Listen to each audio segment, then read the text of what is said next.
Okay. Okay, so we're spiritual beings in a physical body.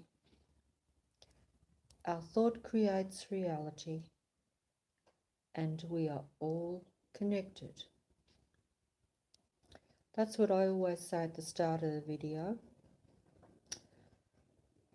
And today, because I'm not in a very good mood, and I'll say that honestly, I'm going to take a different approach. But hopefully it'll make sense, because I was going to make a video all set yesterday to make one, and just when I was about to press the thing, I had to not make it due to circumstances. And I felt like making a video then, and I had some what I thought were sort of interesting things to say. But at any rate, this is what happens. This is because although we are spiritual beings, I'll repeat myself, even though I know it's awful to keep repeating, but I repeat myself because there could be someone different listening, you know. But even though we are spiritual beings in a physical body, in a physical world, and our thought creates that very reality with frequency, vibration, emotion, feelings, creating the energy which becomes solid, which becomes reality, and we're all connected. So, because we are all connected, this means that it's not just me creating it, it's the combination combining. And this is I think, why the world is in a mess, in a way. Only because one, we're unaware of doing this, and we also are unaware that we are not doing it in a natural environment that we ourselves have full control over. You know, whether if we were doing it all together and in a natural environment right this very moment, things would be different, I do not know. Because our minds are not clear thinking anymore. We ourselves have changed, and we ourselves are in conflict with one another and with ourselves. So, you know, it wouldn't probably be perfect, but put in the main reason that there is an almost impossibility for this to work is because we are not in a natural world. And by a natural world, I mean like nature, all nature. But that's not the thing either. It is an artificially constructed world that is operated by a God being that is not us, that we are unaware of, that is not,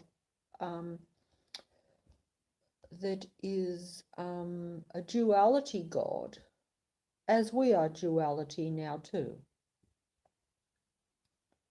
And the duality God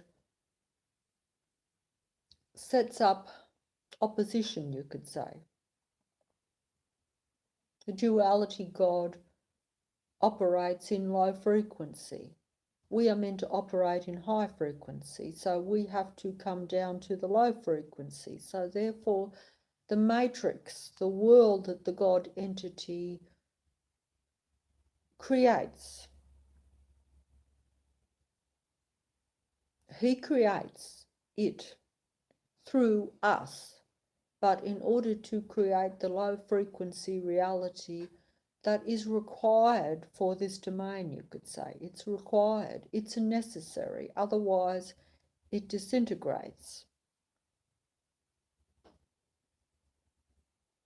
So for that, the God entity has to keep the human beings who subconsciously you could say, control the reality, because subconsciously we control it because we really control it physically. But as it's our thinking, therefore, our subconscious and our mind has to be controlled to keep it in the low frequency so that it doesn't disappear, you could say, or change to something else, depending on what you believe or what is the real truth behind it all. But that's not what. But I'm going to ramble like I usually do, because my whole thing is a fantasy thing. It's a fantasy, as I've said before. If you don't like fantasy, if you think that everything is 100% what it appears to be, then you're not going to go into that fantasy realm. Now, I say fantasy because that covers me from having to prove everything I say, and that covers me from, people saying to me, "Oh, that's not a fact. That's that's false. That's fairy tale." I say, "Well, yes, it is. But if you believe in fairy tales like me, then it becomes your reality, because it is really everything, as others have said, is really how you want to see the world. Because I see every day many people that see the same things as me, but they see it in a totally different way. They see the world with blinkers. So therefore, even though they might be looking at the same scene, they're not seeing it in the same way that I am seeing it. And now you could take that whichever way you want, but it's like, I could use examples, but I haven't. Because it's hard when you're making a video to come up with an example, because I'll try to keep on a bit of track anyway, a little bit of a track. I'm not very good at doing this, as you can see. I have the ideas, they come to me clearly sometimes, as I was saying a week ago, clearly sometimes before I make a video. I could almost make a whole video in my head before I make one, and it all makes sense, it's all coherent, it flows. When I go to make it, the thoughts disappear, and I'm a bit stuck. But I'll go back to the title, because that'll jolt my memory, perhaps, hopefully, because I'm not young and alert, and I piece it together as I go along, and I put little bits out here. And I get angry and upset, so then I think that maybe, I see so much negativity around me. Where I am, where I live, it's all negative, because most people are not working with me. Now, in the past, that was my fault, because I was a loner, but in the past, they weren't working against me. Now, they're not working with me, but they are working against me. If they weren't working with me, I would be fine, because then at least I wouldn't be being pushed into a negative vibration. And see, this is what this domain is all about. As I've said before, this is how I come to this conclusion, because generally I would say that if you're not doing much, you should be.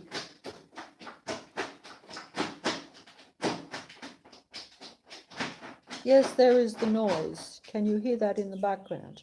This is frequency too. Every noise that comes is frequency. So as you can see, that stops me from flowing with the video. Now, this is part of the matrix. Everything is part of the matrix. So every negative noise, every frequency that disrupts your thinking, disrupts your vibration, this is shown to me every day, on a daily basis, to be true. I don't need to read a book. I don't need to even listen to another video for this. I go to other videos to fill me in on the why of things. I see them happening, but I only see them physically happening in my world. But then I have to say why, because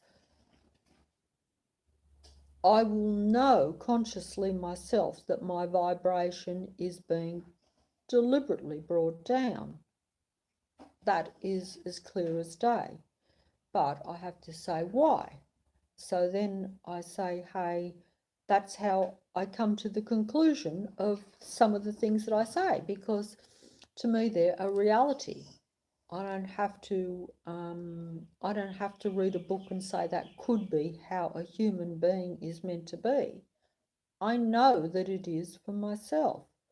And, I'm a regular human being. So if this is what happens to me, then this is also what happens to other people. But I've gone off track. The title of the video was, what was it? I just wrote it a minute ago. Archon Human Nature. The human nature thing came to me a few hours ago when someone said, that is just human nature.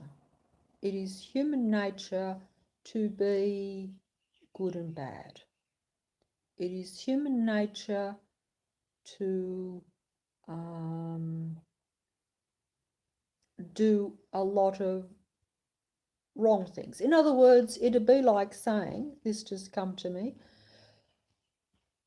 in the wild, it is human nature for a lion to kill a deer and eat it. It is human nature in the wild, because I saw this only a few days ago on a little documentary. It is human nature in the wild for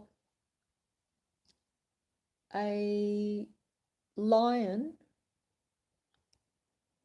or a lioness maybe to have, don't pick on me if I get details and that wrong, because I'm quite ignorant, as I've said before. This is all new to me and I'm not educated. It's human nature, or lion nature if you like. It's all the same thing. It means that this is what is in us and this is what is in a lion. It's human nature for a lion, or lion nature for a lion, a lioness, to have baby cubs, and then a male lion will come along and fight off her male mate, send him away, injure him, and he will go away, and she will be left with her cubs, and the new lion will take her cubs and kill them. And then he, with his other mate, lion, will mate with the female and produce cubs. But if he has got a mate, which he would usually have another male with him, he will let the other male also mate with the female. They will both mate with the female continuously and consecutively, you could say, for a few days, and eventually cubs will be born. And then they will have taken over the female and got their own cubs now. They've killed off the others. Her original mate has been sent away injured. He fought but he lost. It's lion nature, and now these two have made cubs with this female, but they will not have a problem of fighting amongst themselves or any problem whatsoever, because all the cubs will be both the two males because they have mated with her, and she wouldn't know which ones are which. So they're going to be in harmony, you know. They'll live happily ever after, you could say. But this is human nature, you see. This is lion nature, to kill the cubs, take over, etc. All these things go on in the wild, and human beings will say to me, some of the wrong things we do are human nature. We are meant to be love and hate. We are meant to take over things. We're meant to do a lot of things, right? I'm not going to examples. But what I'm going to say is the title of the video, which came to me after someone just said, when I said, oh, that's negative what we do. No, that's just human nature. It's normal. And it is normal in our world. And it is normal in the wild for very negative things to go on, even in other species. But what I'm going to say is it? Is it human nature, or is it Archon human nature? Or is it Archon nature that has now become human nature? Because you see, we are spiritual beings in a physical body, that our thinking with our emotion, hopefully good emotion, because if it's negative emotion, it's going to be negative creation, negative reality. With our thinking and our emotion and our vibration, these are all the same thing in a way, I would think. See, vibration is emotion. Good emotion, good feeling, peace, contentment, happiness, feeling good about everyone and everything in the world is high vibration. Low vibration is when you're angry and upset, like I was and probably still am, but I'm making the video, so I'm trying to think there's some good there. Now, there's some good out there. I know there is. But not a lot. I'll get to that in a minute. And you know, if you think I'm negative, turn off, because it is negative. And you know, I if it's making you feel bad, then turn off, because that will defeat the purpose of the whole video anyway. You know, even if it's the truth, if it's negative, yes, that's what a lot of people are doing. A lot of people are putting the blinkers on, not wanting to even see the truth, even if it's presented to them straight in their face, as it is to me. Because like I say, I see people looking at the same thing that I'm looking at. Mind you, some of them are part of the problem, so they're seeing it from a different perspective too. That's another thing, that's true. But still, there are still some people that will look at the same thing but see it differently, because if it's unpleasant, if it's negative, if it rocks their reality and makes them feel uncomfortable, insecure, inadequate even, and that's a word that I'm going to use a lot, because this will depend on how much you're willing to accept that you're a victim in this world. A lot of people don't want to accept that. They want to be, yes, this image we have today of we're strong, we're powerful, we can do this and that. Yes, you can, with your thinking, that is actually true, but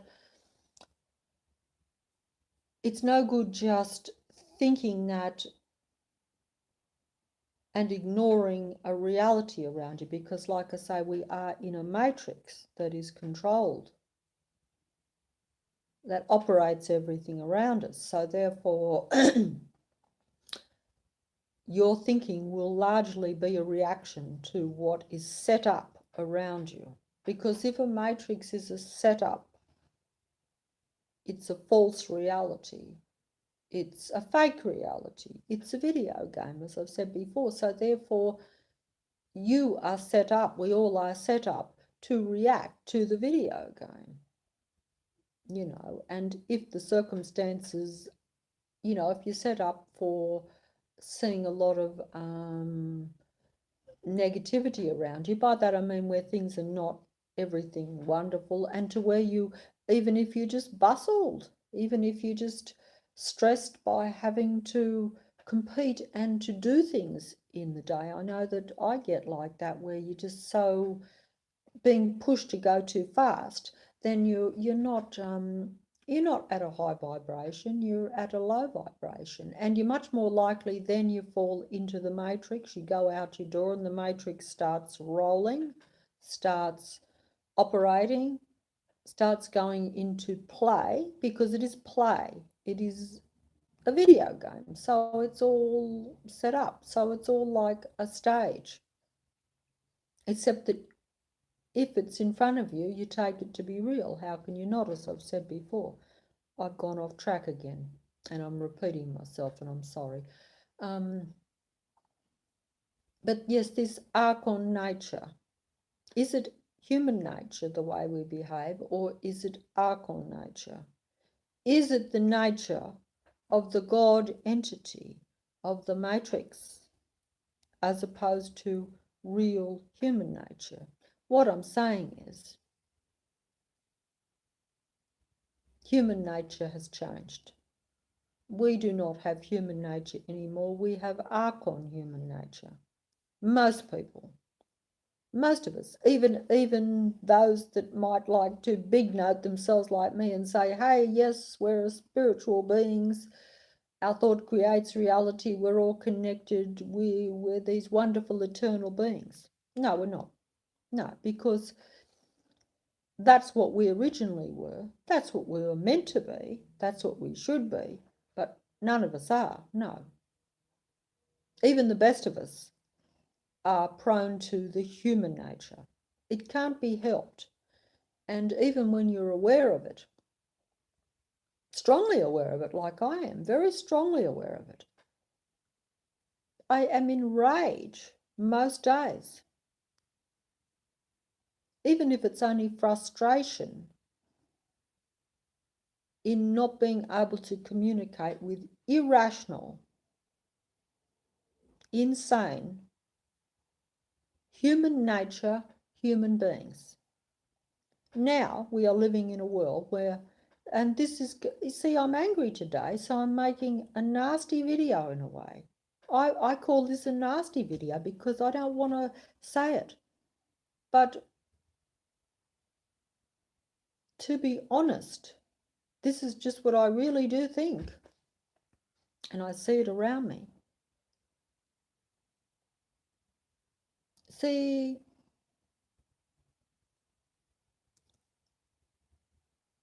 human nature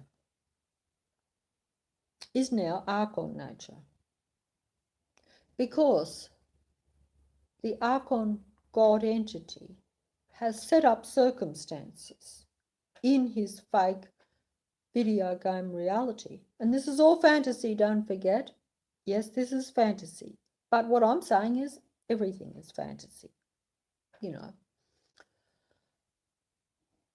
the Archon God sets up circumstances in the video game. Our life is circumstances. The people we meet are circumstances. What goes on around us is circumstances. The Archon God sets up your reality for you. So then you can only react to that reality. And if the circumstances are set up so that your human nature becomes more Archon nature, or more like the God entity's nature. The God entity is a duality God, a love-hate God, a right-wrong God, a God of this continual oscillation.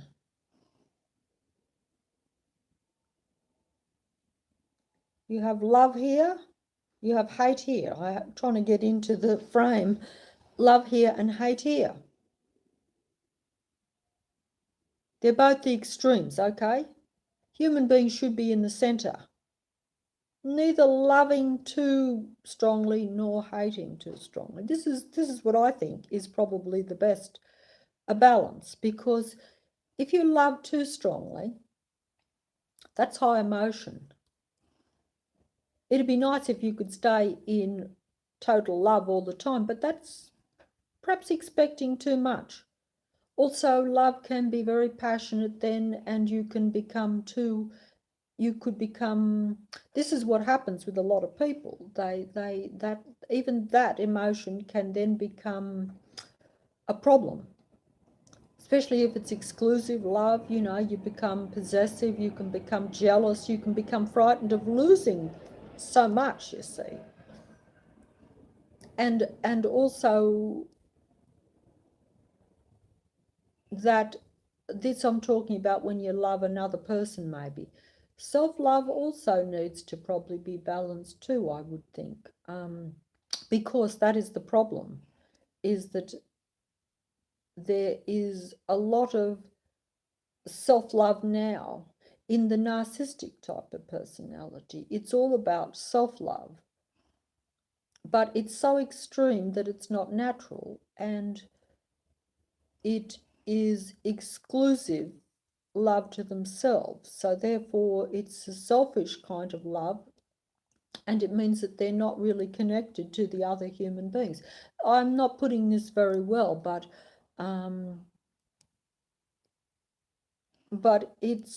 that's false too. It's false because I can't explain it, but it's not, all I'm just going to say is, look, it's not good to be in this. The God entity himself has this kind of mindset, I think, of the extremes. There's the love and the hate, there's the duality, but it's not stable. It goes almost like, a bit like manic depression. You know, they say manic depression is where people are very high, their emotions swing. And this is what happens, is that it's not good to have this extreme love and this extreme hate. See, and then it swings. It can swing backwards and forwards, backwards and forwards. Whereas we should be in the center and more stable, just like that in the center. Because that keeps you rational. Once you're at these extremes, you become irrational. When you become irrational, you get actually out of touch with reality. Like me, okay? Well, you know, like, this is what I'm trying to say, is for some people this will seem fantasy, but you know, and so therefore it seems that what I'm saying is out of touch and out of reality, and that's fair enough if you think that, because you know, I could well be, but those extremes, the love and hate, the right wrong, all this extreme mentality,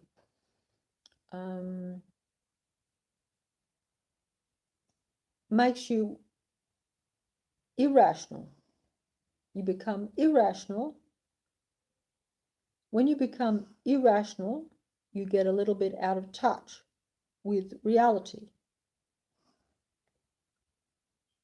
You get a little bit more out of touch with reality, and what is that? That is what we would term insanity. So what I am trying to say is, yes, we now have a different human nature. Not everyone, and it depends on the degrees, because we have those extremes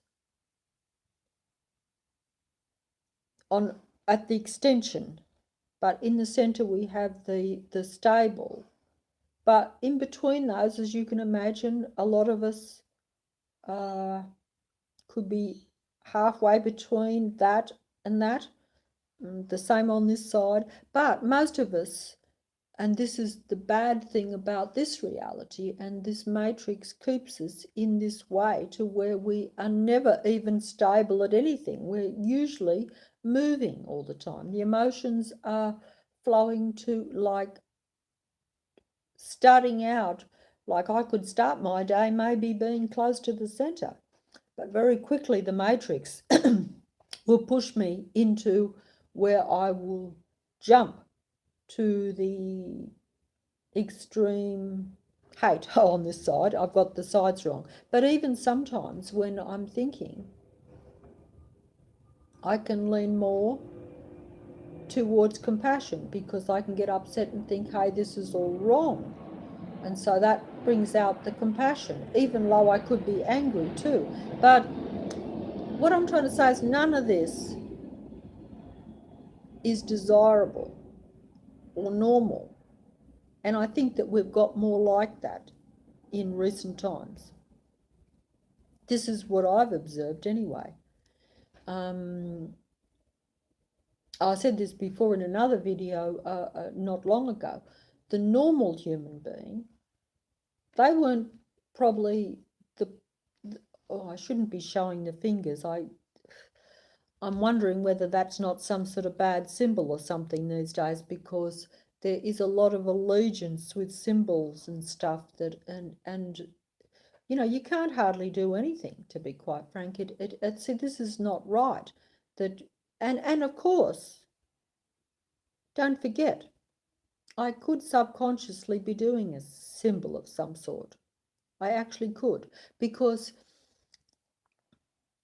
you know, our minds are not totally ours anymore, because we are in this matrix, and because there is now technology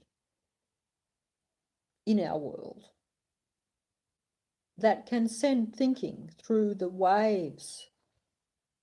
Now, you know, I don't understand all these things, so I'll say this, I don't understand it, but I do know that it is possible to definitely affect people's mind, not just by the external things that go on, but there can even be direct manipulation of the mind.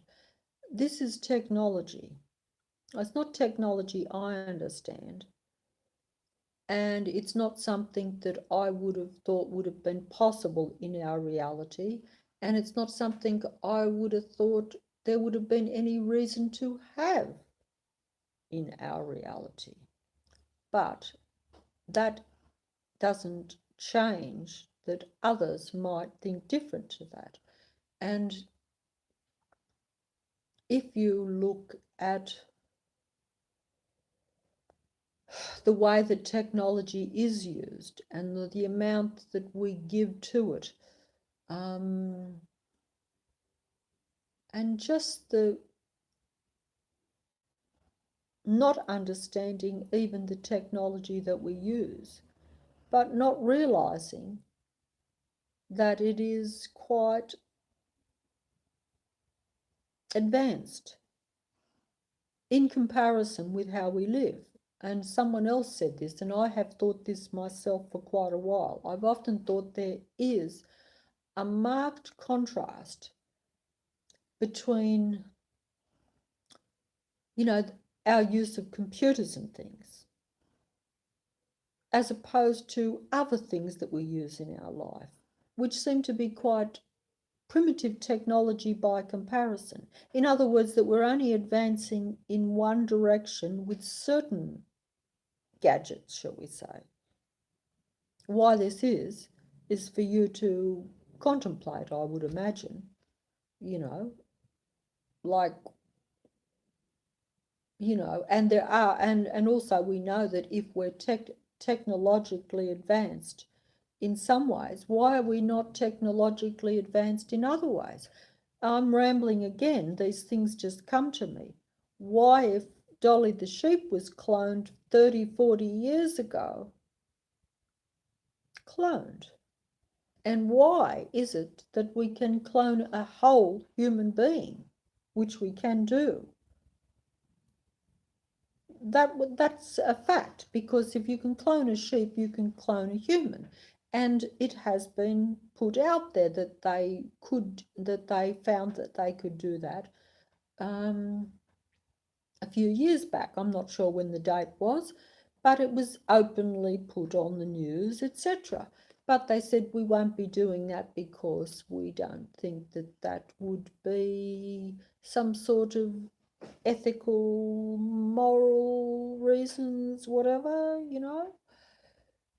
But it was okay to clone Dolly the sheep, but we don't think we'll do that. But what I'm saying is whether we do or don't or have or haven't or what reality we are really in, whatever, doesn't matter. If you can clone a human being, if you can clone a sheep,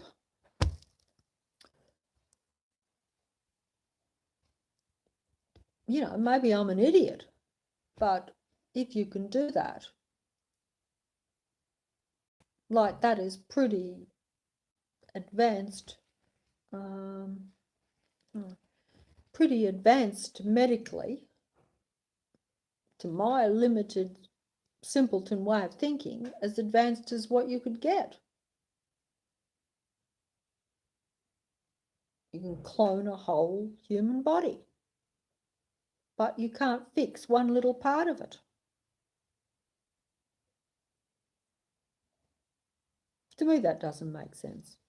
But I'm stupid and simpleton, so it's not meant to make sense. But I just see that it seems strange that if if I could clone a human being, I should be able to solve all the problems of the human body. I would have thought.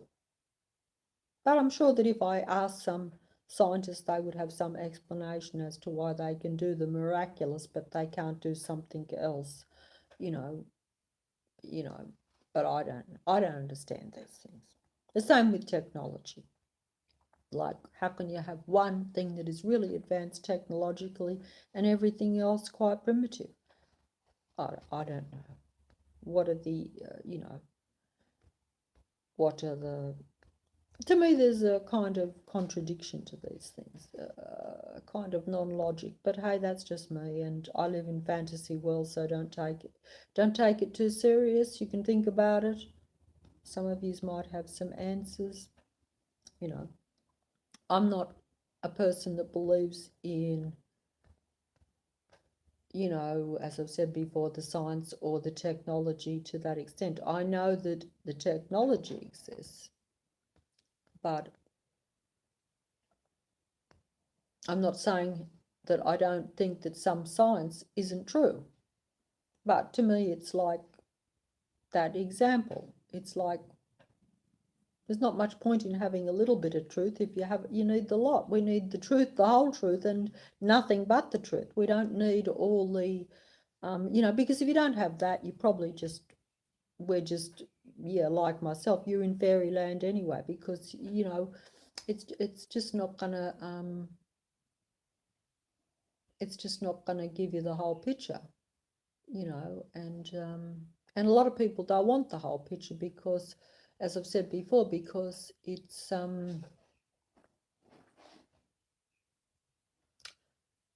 getting back to the Archon human nature. That's right. It's like this all ties in a way, because if you are of a certain personality, if you are of a certain personality that says, hey, I am master of my own domain, I make my own reality, but I'm talking about real human beings. And by that I mean those that live in the concrete world, only in the material world. They don't think that their thinking has any vibration effect on the material world. They don't think that just their thinking. They think their thinking is the beginning of creation, in the sense that they think something and then they will bring it about with their hands, or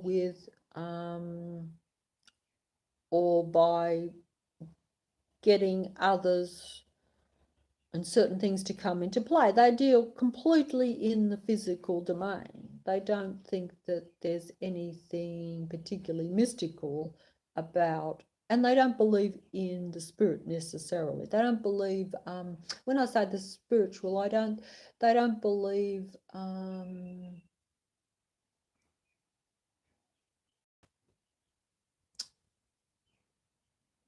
they don't believe that they are connected to other human beings apart from physically talking to them, but they don't believe that there's a mental connection. They don't believe that their vibration affects another human being. They don't believe that their thinking is transferred to other human beings. Now, in this reality, everything is in chaos, and so therefore all this is not operating where we're all consciously aware of it. And even when you're consciously aware of it, you are going to be met with great opposition by other human beings. This to me has been, for myself personally, at this fantasy level, and at this level, whether you are prepared to come into fairyland or stay in the so-called real world, I like to think that I'm in both. Actually, I wish I wasn't in either, because they are both connected. But the mindset that you do control your reality, the mindset that you live in only a physical world and that most of what we know is all there is, and that we have most information about the reality.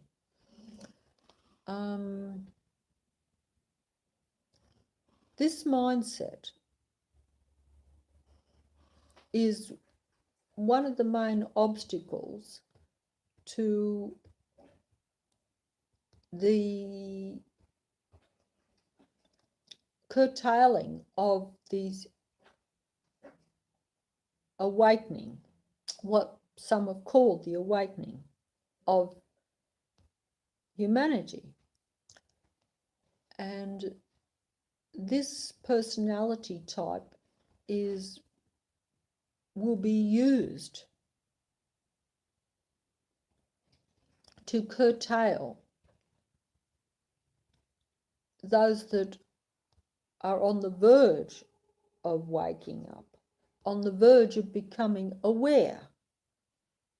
Waking up is really only becoming aware of what is and aware of your surroundings. Like I say, seeing things without the blinkers. This, in my view, was definitely meant to happen. Should have happened easily, and would have happened easily to all of us. Happened to me, and I'm not fully awake, by the way, as no doubt some of you are saying. She's not awake at all. She is totally asleep in fairyland. She's Snow White asleep in, no. But my way of looking at things now is that this was supposed to happen. How I can say that it was supposed to happen when I am not seeing one person where it's happened to, apart from myself. But I don't give myself any credit, because mine only happened due to traumatic circumstances, okay? But strangely enough, it was still the negative people that contributed to that becoming aware that reality was still different to what I thought, because even human beings, it became obvious to me just not long ago that human beings were different to what I thought. That a lot of human beings, yes, did not have human nature, they had Archon human nature. Archon human nature, in my fantasy world, is simply put a human being who is a human being, but who has got out of balance, like this world and like the Archon God entity that creates it through us,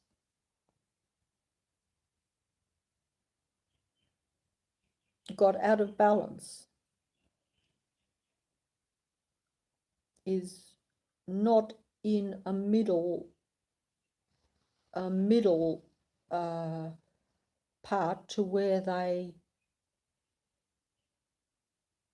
then to where they're stable, rational, seeing things as they really are able to see events and people and take them in just a normal, rational way, and to be able to see things a bit, even when there's emotion involved. Most normal human beings in the past, even where there was emotion, you could still talk rationally to them. And if, generally speaking, you could get through, even if they were angry, even if something had been done against them. If it made sense, if there were extenuating circumstances, they could see it if it was presented to them calmly and correctly. This is not happening and does not happen and cannot happen with an irrational human being. It cannot happen with an Archon-infested mind. It cannot happen with a narcissistic mind. It cannot happen with a psychopathic mind. What I'm saying is that narcissistic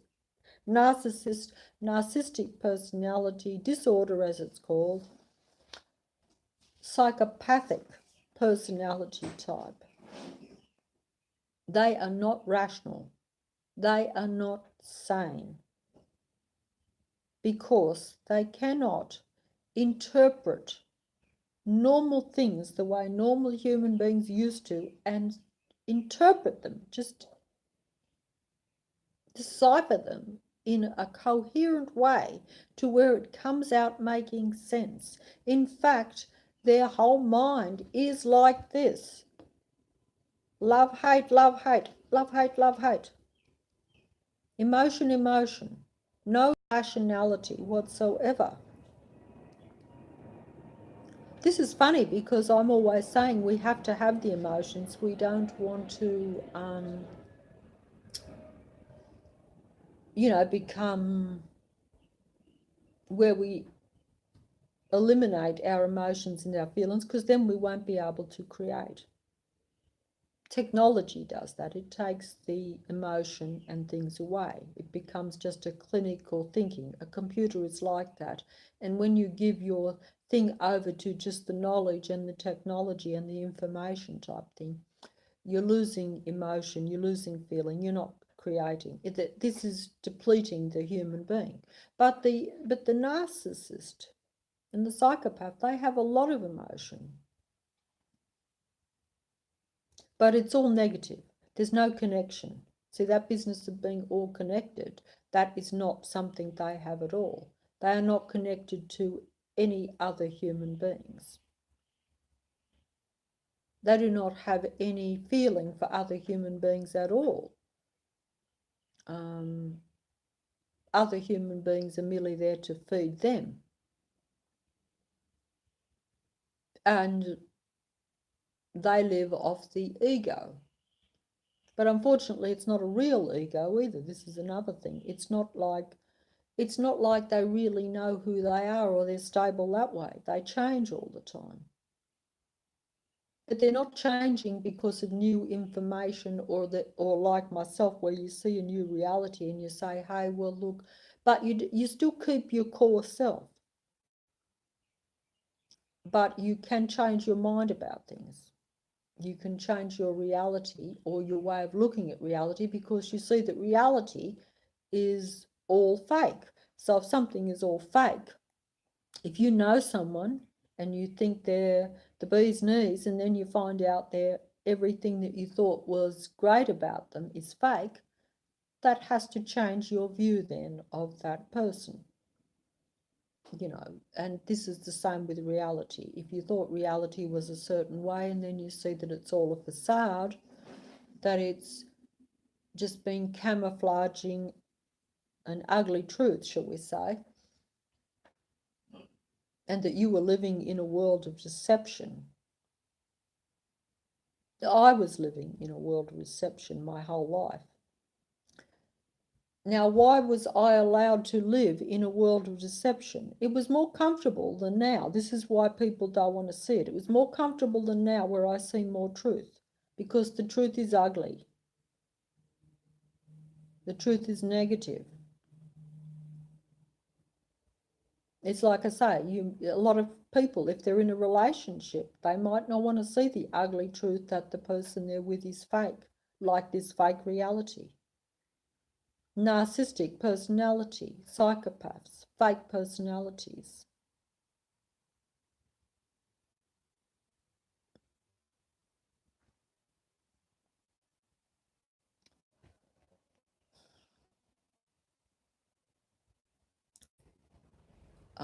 This is all controlled by the matrix. Why do they bother being fake?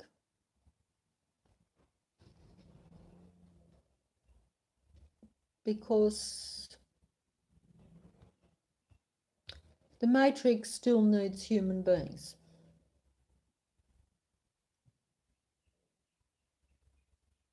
The matrix can't operate without human beings, real human beings. The matrix doesn't operate as well with fake human beings, because the matrix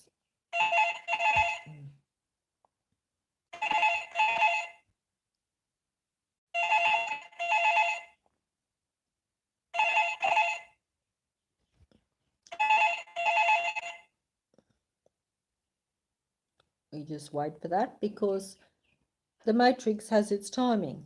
Now you will say, hey, if the phone rings now, is that a real call or is it the matrix?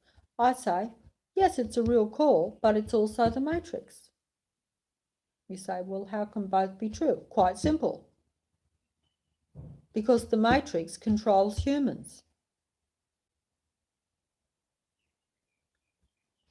The matrix controls us. It directs us. Someone can make a telephone call in 24 hours.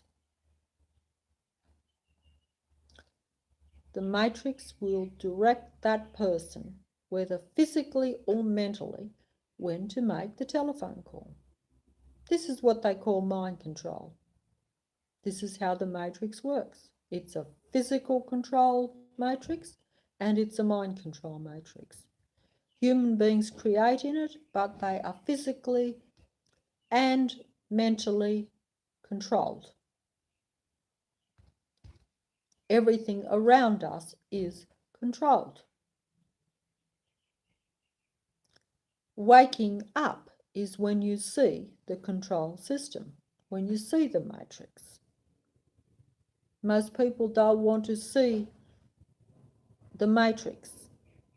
Some people don't even mind seeing the control system, because most of the control systems are there for all to see. Even if you don't wake up, they're still there and you can see them. Some people are part of the control systems, so of course they can see them. They just don't see that they are part of the big matrix.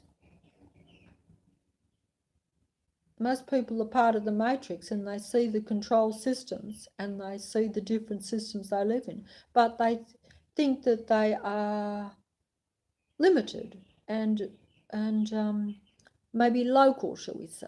Also, they think they're beneficial. That's another thing too. They think they're beneficial. They don't think that they're a negative thing to keep their vibration down and to keep other human beings' vibration down.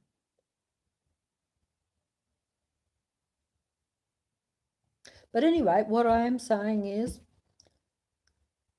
going back, if you can follow me, because I can't follow myself, you should get some sort of award. And I talk for a long time, so press the pause button I don't expect people to listen for me for as long as what I talk. Press the pause button, go and have a sleep, have a look at me in a few days' time, the rest of it, if you feel inclined. It's expecting too much for so little information for such a long thing. But, you know, I'm just hoping that some people that listen to me, the few that do, they're, I really don't know why anyone listen. I don't know why anyone would really, to be honest, but there's probably reasons. I know I listen to some people that are not that. I could listen to lots of people that make videos that are quite really good and really know a lot.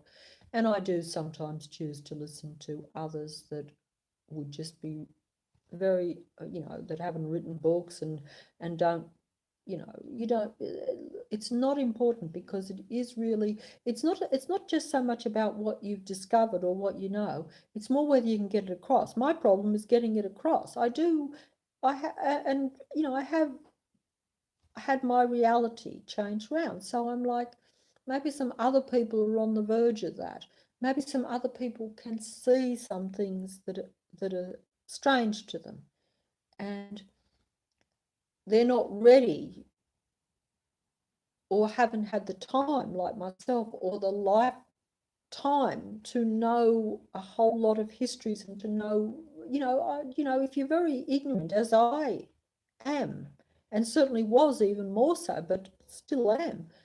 If you haven't studied a lot of things, if you haven't, you're not aware, things that I'm now aware of are still foreign to me because I never was greatly aware of them anyway. Whereas some people are aware of a lot of things, but they just don't think they're true, or they just don't place them into this real world. They think, they might have read a lot of books and said, well, that was very interesting, but I think it's part fiction. It's not fully true.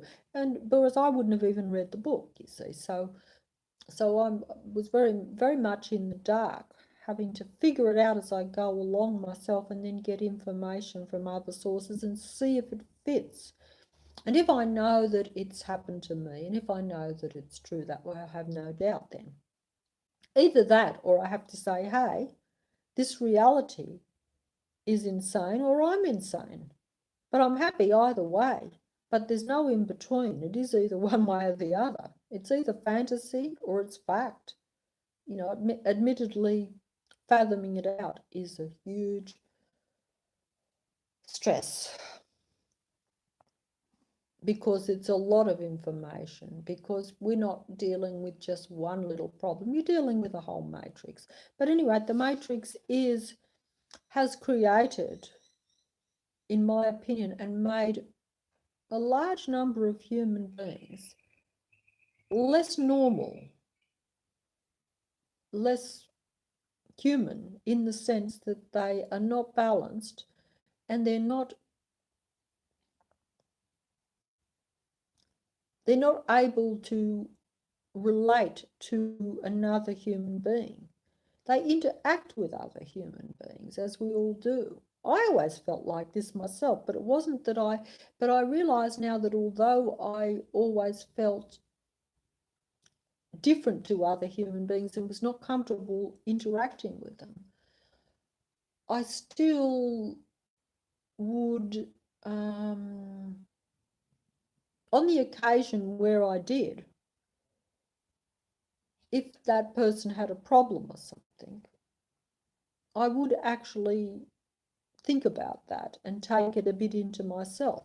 So there was still that connection, even though, I didn't want to have that connection in a way, because I didn't want to be, um, uh,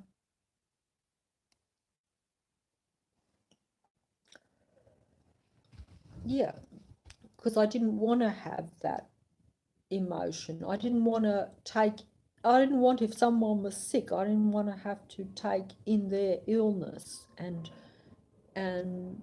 feel sad, or that that person was sick or something like that. Even if I didn't know them, I would probably still get that. So clearly there was still that empathy thing that they talk about there. But, lots of human beings now don't have that empathy. They have empathy for themselves. They feel their own pain quite strongly, but they don't feel it for anyone else. In fact, they don't really care if someone else is sick at all unless it means that they'll be affected. If it makes their life less, then they will help. But if it doesn't, they're not too concerned. And this is the narcissistic personality, the psychopathic type thing. Narcissists are different to psychopaths, I've just learned in recent times. There is a difference. Psychopaths are always classed as much worse. I always thought that they're they're the one in billions, and they're the ones that'll do damage and will not be able to be. But that is not totally true either. Basically, psychopaths have certain goals, and they will just do anything to accomplish their goals and their needs be met. And they will, not have any hesitation in completely annihilating everything in their path. It's not, that is in their human nature, you could say. But I say it's not human nature, it is Archon nature. These individuals also have been set up. They are created. I'm saying that narcissism and psychopathic nature is engineered, designed, set up by the Matrix, by the Archon God that controls and directs this Matrix. So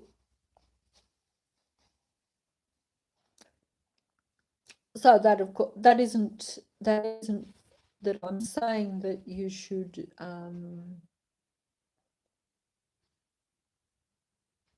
feel too sorry for a psychopath. They aren't in that sense to anyone else, whether you're too empathetic or whether you are too cold and unempathetic, shall we say.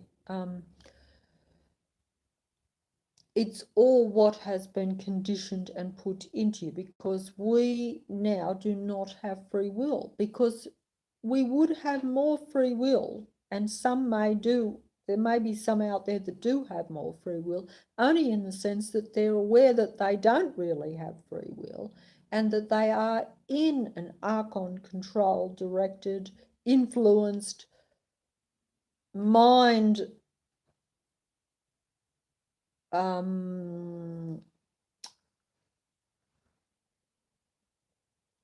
mind perception, they say. That's what some have said, and this is true. They create your perception for you. I've got bamboozled myself again now. But if you try to follow what I'm saying, is that all these things are creations. There are no natural human beings born. You can take that whichever way you want to. Everything that I say you can take any way you want. Everything I say you can take it as total fantasy. Everything I say you can think it's funny. Everything I say you can say, oh, there's a bit of truth to that, but or you can say, oh, I'm going to go with the whole fantasy. But whichever way you look at it, I ask you to do what my old father used to say, and he used to say it repeatedly during my life, and I don't know why he said it, but this was because he was totally narcissistic gentleman. But I didn't know that till a few years ago.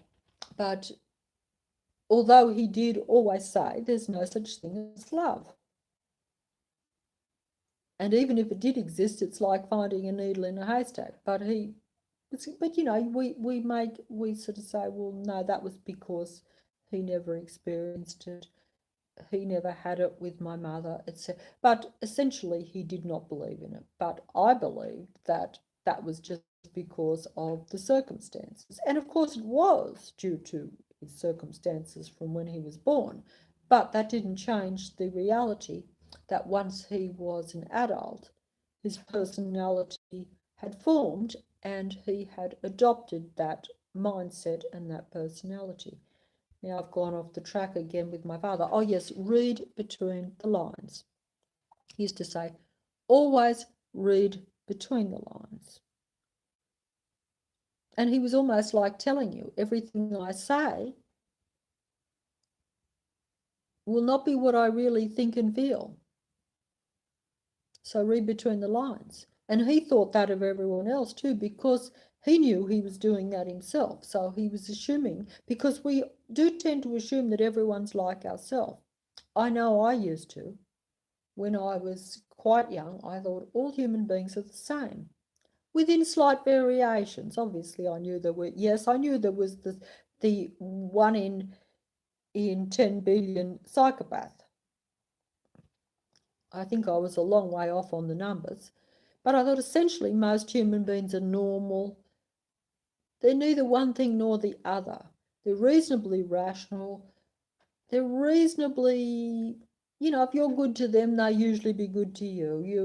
You know, it balances out. They're balanced out. They're not going to hate you if you do you a good turn. The narcissist can hate you if you do them a good turn, if they misinterpret it because their mind is not balanced. They interpret mischievousness where it doesn't exist.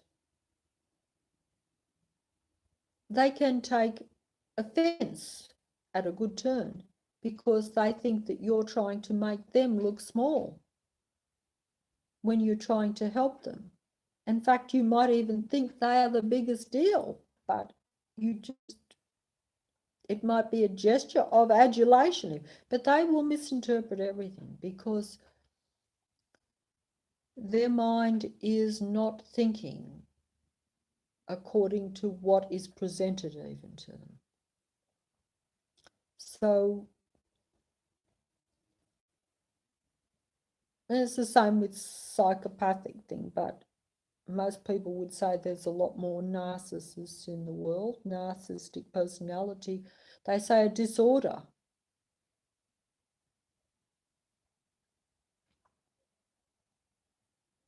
And this is only a new thing too, in a medical thing. And like I say, I have only ever known in my whole life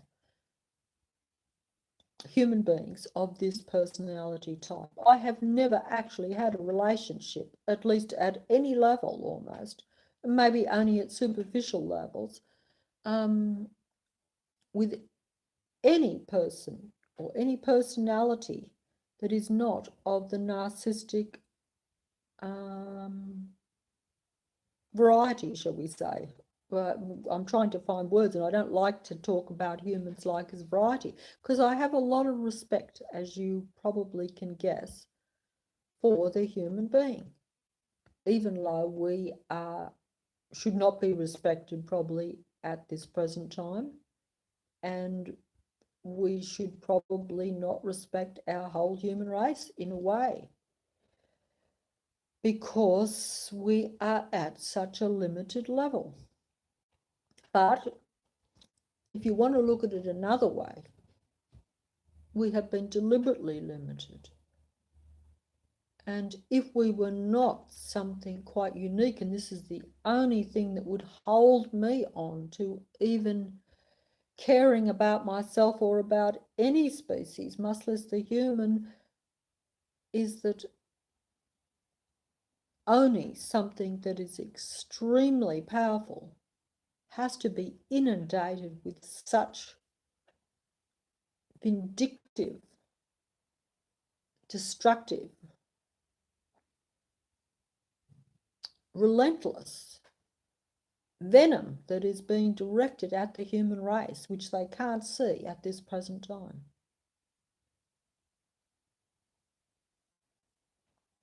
That tells me,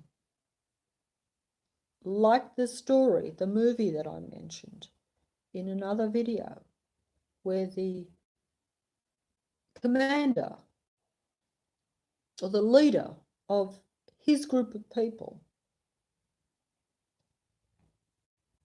took on, he had 12 boats and he took on 140.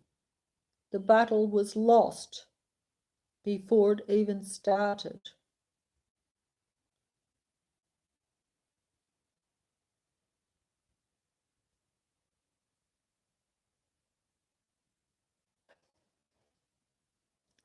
And this is like humans are. We are the 12 boats. But we're not up against 140. We're up against 1,000,000, in my view. But it's going to take 1,000,000 to defeat the 12.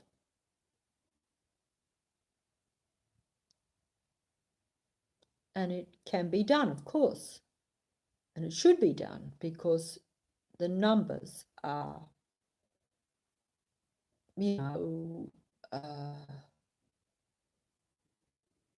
so unfair in a way. But this is why I say only something very valuable has to be taken down by such an astronomical number.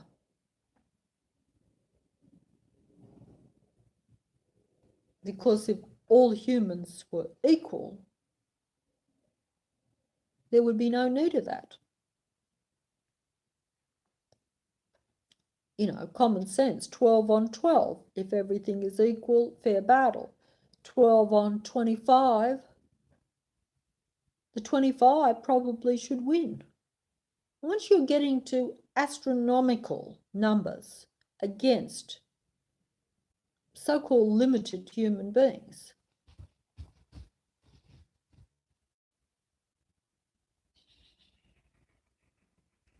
and if the 12 can beat the 140, more through spirit than through actual strategy, even low, as I've said before, high human spirit enhances everything. High human spirit definitely makes for a clear mind. Low spirit makes for an unclear mind.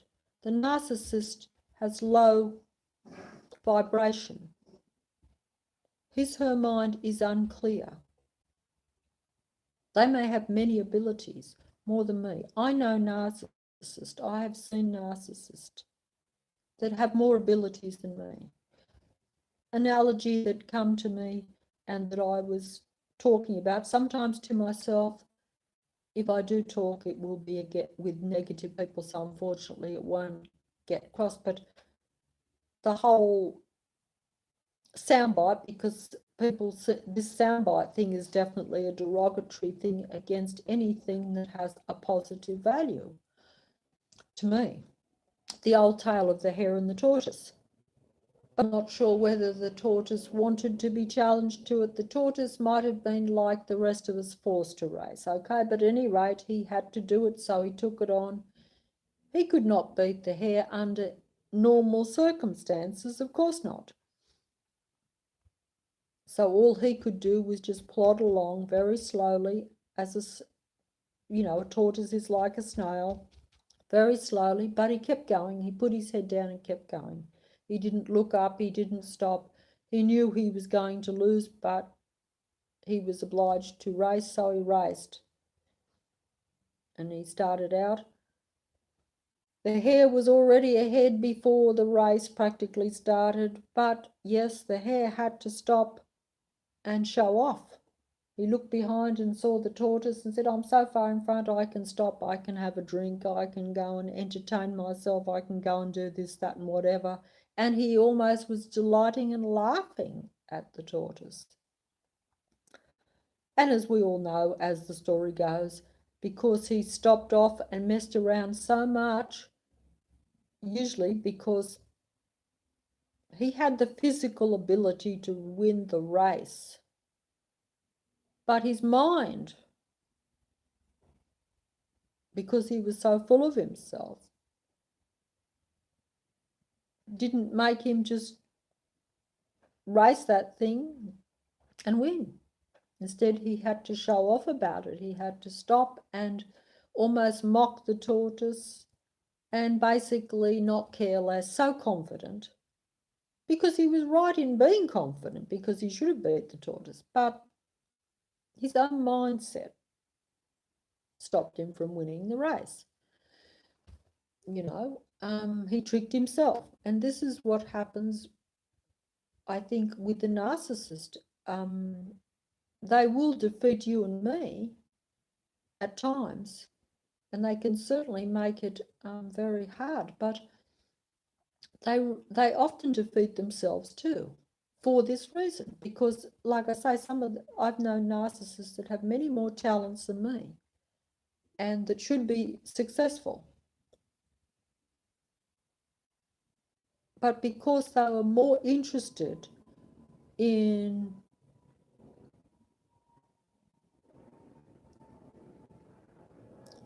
being negative with other human beings as opposed to fulfilling their own goals, their own, like they're egotistical, but they're often more destructive. And so because their mindset is destructive, in other words, like if one was around me, right, instead of, they have more abilities.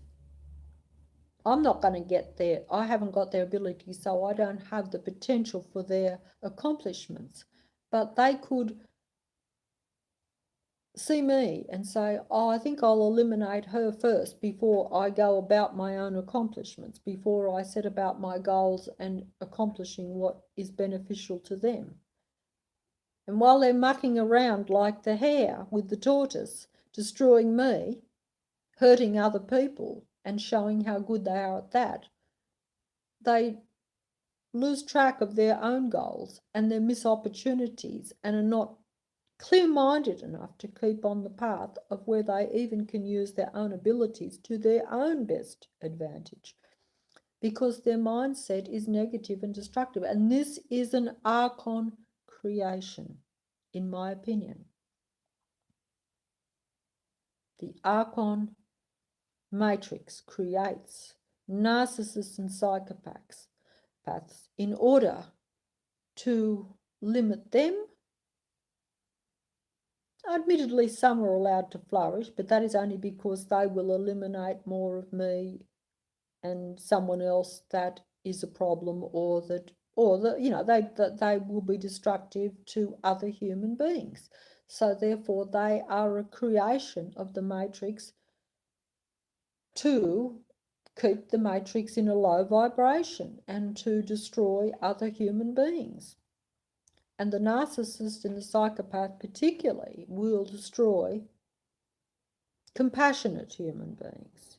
Any human being that does even the slightest good. You don't have to be, a saint by any means, but because they are very detailed-minded, almost petty, in their negativity, they can get destructive or angry about the slightest thing. It doesn't have to be something special at all.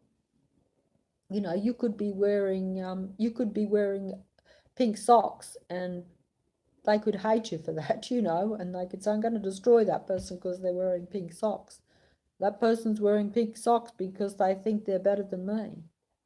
Their mind is so that way. They can take insults, great insult, great offence at the slightest thing. And so they don't always operate what's constructive for them, much less for anyone else. And so this is the matrix, you see. So the matrix God has now created human beings that serve him. Many narcissists and psychopaths are not religious. They would tell you, we do not serve a God. We do not like the Matrix God even. But as you can see, they indirectly serve him very well, if you follow what I'm saying.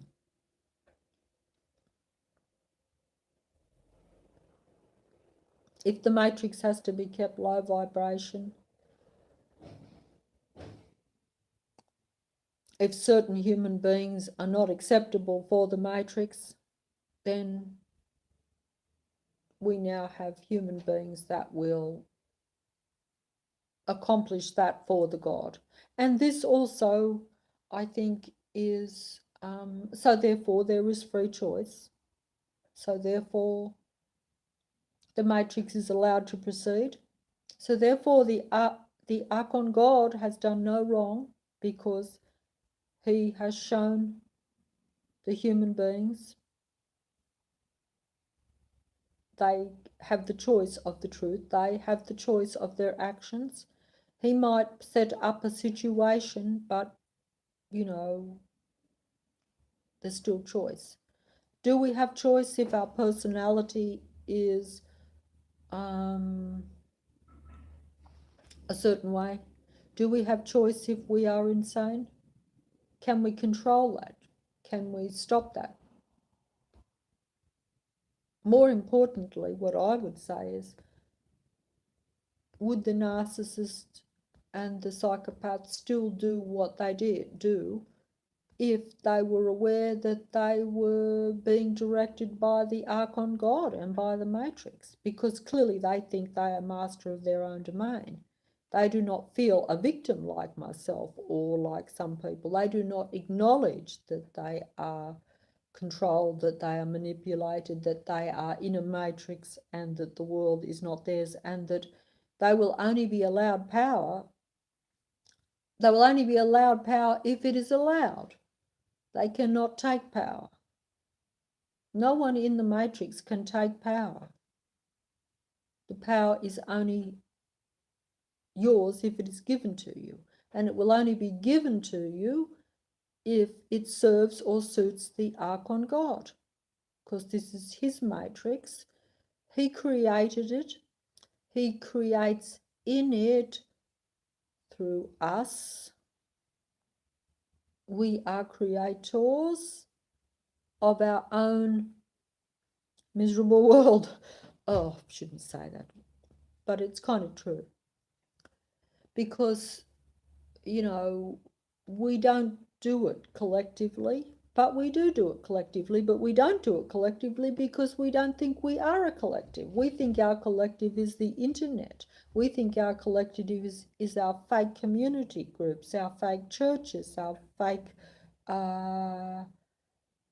you know, clubs, you know, our fake families, our fake friends. We think they are our collectives. And I'm not saying they're all fake, by the way, but I'm saying by and large, because it is a system and because everything is so set up and because it is so it is infiltrated to such an extent that there is really not very much that's sacred in that respect. I would say that if you can honestly say that you're your own person and that you are not influenced by what's around you and that you are not manipulated in some way and that you know, you are not living in this world at all, because I would say it is impossible to not be a victim in some area or in some way. How much depends on you. That's why I'm saying the narcissist, I wonder if they had just that little bit more awareness, they would probably be the first to want to turn things around, maybe even a little bit, because they don't like being manipulated. They want to be the manipulator. Heaven forbid if they found out that they also were being manipulated. But of course there are others that you know, that would also depend, because there are no doubt others that you know, people that look for a God, then they might be quite happy with that too. So it depends on what sort of reality you want. I think I've lost track of what I'm saying here. I'm not putting it very well, I'm sorry. And, you know,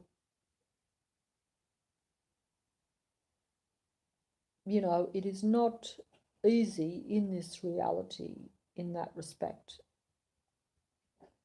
You know, like I have cockroaches in the place here, but there's two in front of me that are dead. So I guess the energy here is not too good because I didn't kill them, you know. I've got to the point now where because I've done so much bad, so I tend to leave any life alone that I can because I don't want to be responsible, because I'm so aware now of this energy thing and of the frequency, even though I'm not always putting into play. In fact, you know, it's easy to leave a cockroach and say, I'll let it go. I don't particularly like having them in the place, but it's an easier choice. Whereas if a human being comes towards you with a lot of animosity and really, it's a lot harder to just let it be, because you expect more of human beings. You do. You expect more. You know, I would say that I expect the same from human beings that I would expect from myself. But you know, but that's not reasonable either, because not every human being that I will be talking to will be at the same mindset as myself.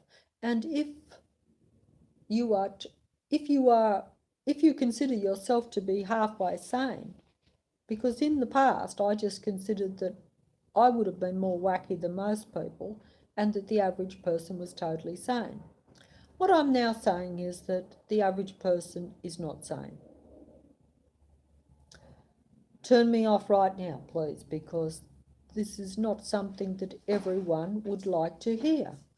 It's not what I want to say either, but I'm not saying that every person is insane.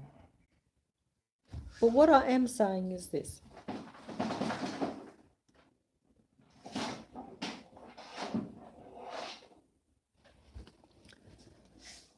But what I am saying is this, right? We don't have like we used to have. This is what I thought we used to have. Correct me if I'm wrong. I thought we used to have a large amount of so-called normal people, probably the majority of the population, right, that were what you call normal. They weren't extreme one way or the other. They weren't out there being a great big, you know, good Samaritan, making out that they were some sort of saint, changing the world, doing this or that, you know.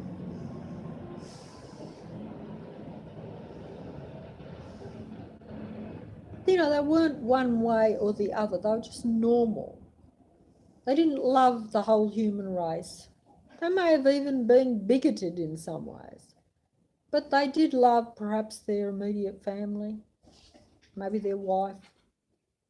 Maybe they had some compassion for some animals, might have went and shot some other animals. You see what I'm saying? But they had potential. They had some feelings towards some parts of this world. They weren't perfect.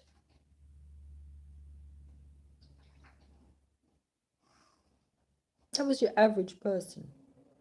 There was always some that were more narcissistic. I didn't know it even existed. Like I say, even though it's been my whole existence with people, I have not known. If you ask me, in my fantasy world, I have heard on the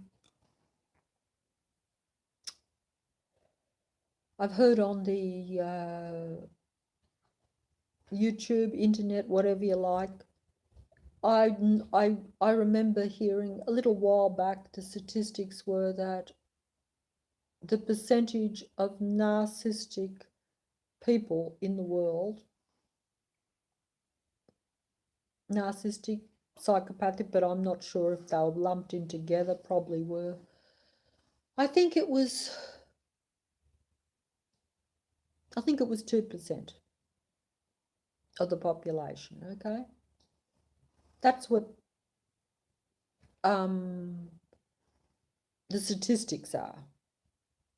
Doctors, the people who understand these things will tell you. Now, that was a little while ago. Not long ago, but a little while ago. And, okay, so we'll say 2%. But to me, then when those same doctors and experts will tell you that that is their estimate, but they will tell you that their estimate is based on who acknowledges that they are narcissistic, who comes through a doctor's door and gets some sort of therapy for being a narcissist, who is diagnosed with being a narcissist or a psychopath.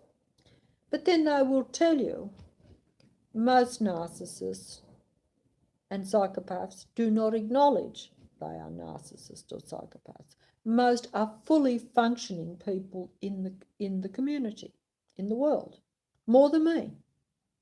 Most think that it is a good way to be. So therefore they are not going to go to a therapist to say, hey, I want to be more empathetic. They're like, no, I'm very happy the way I am. This is what these same doctors, experts will tell you.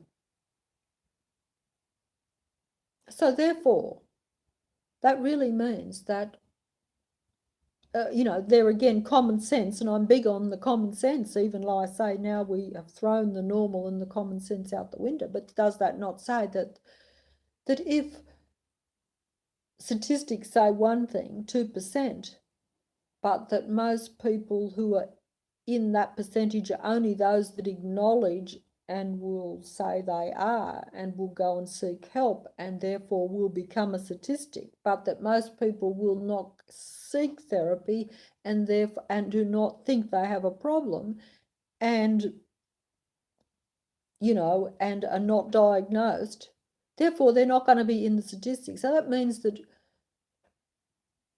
common sense to me, then that means that most narcissists would not be in the statistics. So therefore, it is quite possible, quite likely, I would think, that that percentage is way low. Because if narcissists never go to, or rarely go to a therapist, and theirs is based on all these things, the statistics are based on this, the statistics would have to not be right. And then someone like myself that says, hey, without sounding awful, I say, honestly, my entire life and even now, all I see are that one personality type. I occasionally see something, and I'm not an expert, so I don't have the right to judge, but by that I mean I don't have the right to make that diagnosis.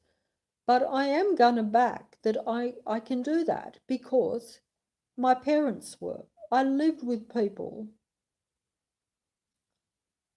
for 40, 50 years that had these conditions, knew them, lived with them intimately. My family, all my family. And I lived with my family. I didn't leave them. And all the choices that I made were eventually come to my light that those people were of that personality type. I could not understand why they had made my life, into such a hell. I could not understand that. I thought it was all random. I thought it was a little bit of accidental. I thought it was a little bit of possessiveness, a little bit of jealousy, a little bit, and it is all those things. But it is also a deliberate attempt to sabotage your life, because that is their mentality. That is how they see things. And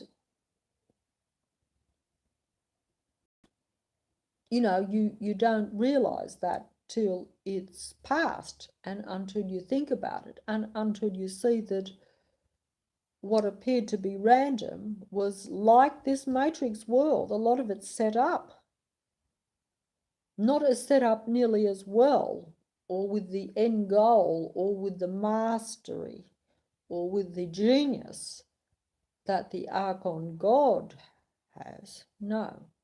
And not with the whole picture and every expertise at your disposal as a God has.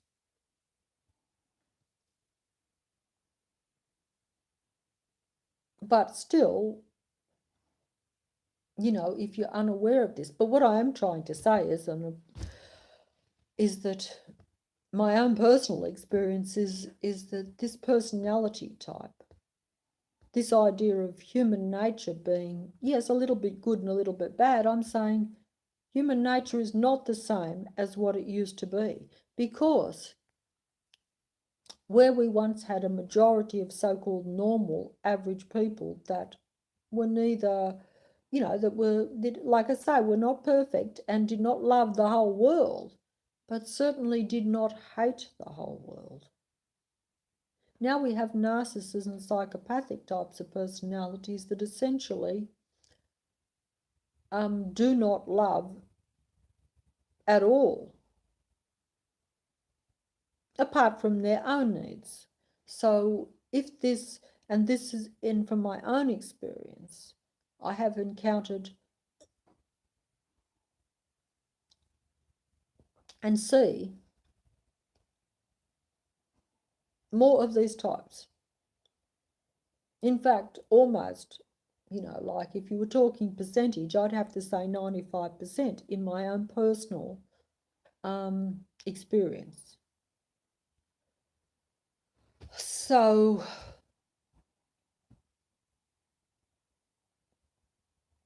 that tells me that now you could say, well, look, okay, that's been your experience. Perhaps you're terribly unlucky. Perhaps you attract them like magnets. Of that I have no doubt, because the narcissist can still be highly intelligent. But it's a dangerous thing when you're highly intelligent, but when you're out of sync and you're irrational, but you can still pick up on things.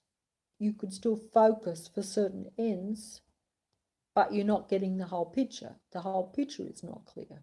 But if they focus just on one person, supposing they focus on me, they'll probably be successful in creating havoc there, because their focus is there. They may not know why they're doing it or who's behind them even doing it, but they will still be successful in those limited aims. But it will often not be self-serving, because you can destroy one human being, but they're insatiable too. So it's not like they destroy one human being and then say, I'm happy now. Psychopaths, I'm told, are more like this. They tend to have an end goal. So they might destroy me for their end goal, but they won't just keep on destroying every human being that's on the planet and be insatiable, like the Matrix. They will stop once they've reached their goal. Their goal might be to, as I've said, as some have said, their goal might be to, you know, how shall I say, make make a real lot of money, and then, you know, live the high life, have control over certain companies or certain people. But once they've accomplished that, they won't then be worried about me. You know, they've got an end. They've got some sense in that respect. Whereas the narcissist tends to just want to keep going. They're never satisfied. They don't actually have an end goal half the time. They get sidetracked by just the destructive thing, by destroying. You know, you see what I'm trying to say? That they get sidetracked by that because, like this matrix, which feeds off the negative energy of human beings, feeds off it and is kept going by the low frequency and the negative energy. I'm not putting this very well. It's not making sense. I know. I'm sorry, but it is. See, it's hard for me to put this across because if you are not of this variety, you see it and you've experienced it and you see it in the real big world, even in a big way, but you still don't quite get why. But that's because you don't have that same nature. You're a different species.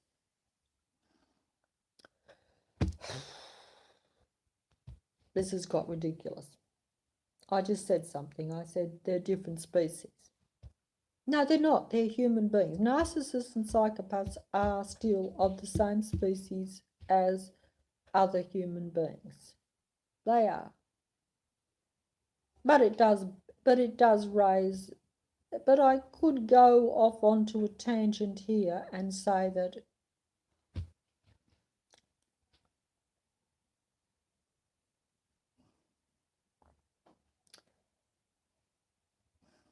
almost amounts to being a different species, in the sense that if you have a species, any species, human species if you like, that's what I'm really talking about, but any species. I mentioned the lion example of where lions will kill other lions, will kill other lions' cubs. Now, this is lion human nature. This is lion nature. Human nature, we would say, is it human nature to kill your own species? I would say no. But then again, I'm being ideological and living in fantasy world. And also, I am not saying in making this video myself that it is not a possibility or a potential for any one of us to do this. I'm just saying that we shouldn't and that we were not meant to be and that it is not our authentic, original human nature. I am saying that we are now, have over the many, many, many years been converted to a different type of human nature. And that type of human nature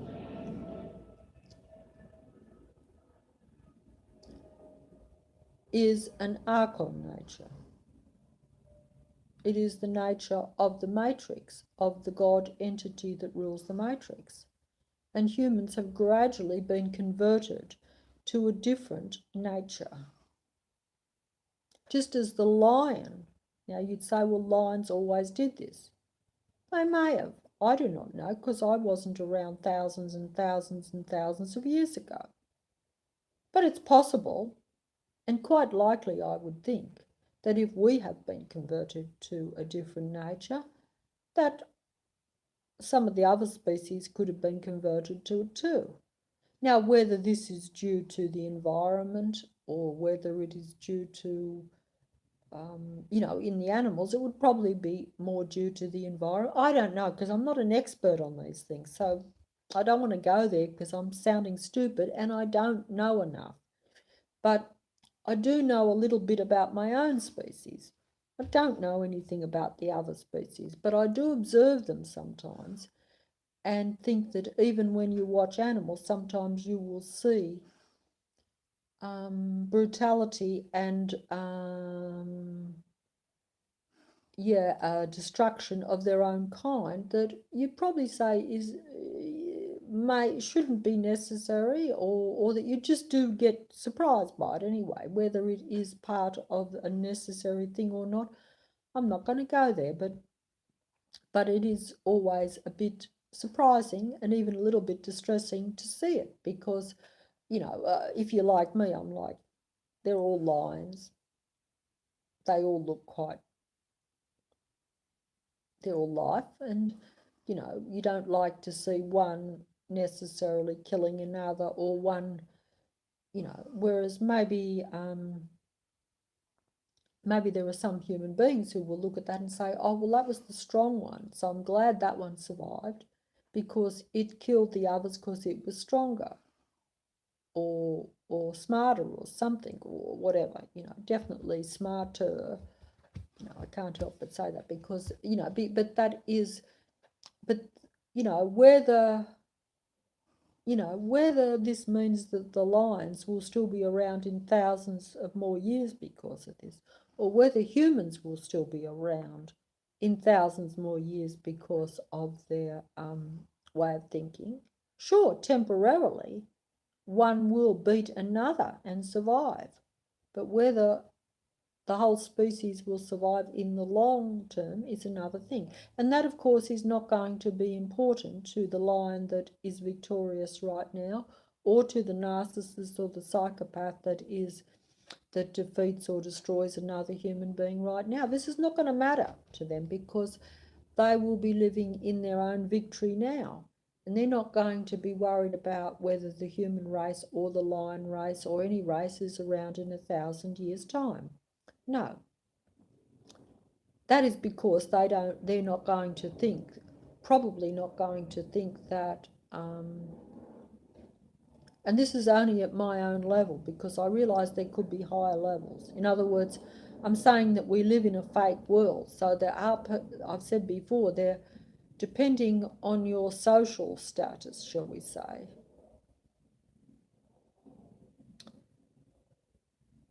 Social status, not your spiritual status or that sort of thing, but you could have technology to make yourself live longer, and maybe you might be around long after I'm not here in this physical domain.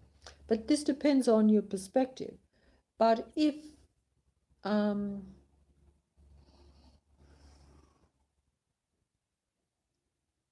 I think I've lost my track here in a way, but because I was just going to say that if they actually thought that they would be around in the future, then even their way of thinking about it might be different. But I think I've perhaps gone a bit off track here in a sense because because there'd be a few ways of looking at that. You'll either technologically or medically be able to keep your life going in this domain for longer in the future, or, as is the idea behind the spiritual thing, the spiritual being, is that you're already a spiritual being. So actually there really will only be a physical death, but there's not really proper death. The whole being is never finished, and that even here is a temporary part of some other existence. Don't ask me to explain it because, I'm like a baby with all this myself. So, but I see a reality in it only in the sense that, like that example of, if the human being is what they think they are, they should be easily eliminated. There should not be need for all this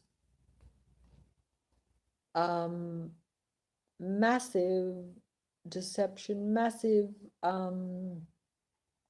trickery, all this game playing. I mean, there could be a purpose to it, no doubt, but you know that is something that I may or may not go into because I'm not.